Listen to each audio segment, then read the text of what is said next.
Halo guys, kita lagi ada di Grand Corner Palembang.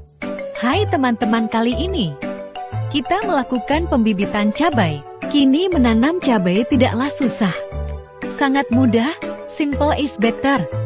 Tidak usah ribet-ribet ya teman-teman. Kita siapkan media tanah ya guys. Ini kita tanahnya sudah dimasukkan ke dalam plastik kecil. Tanahnya ini sudah lama ya guys. Jadi tanahnya udah keras. Kita basahkan ya guys tanahnya. Dan digemburkan. Sesudah tanahnya dibasahkan, tambah lagi ya guys. Tanahnya sampai penuh. Kita susun di tempatnya ya guys. Dan seperti inilah sesudah diisi tanah disusun rapi. Kita lanjut memasukkan benih cabai ya guys. Caranya, sebelum memasukkan benih, kita gemburkan dulu tanahnya.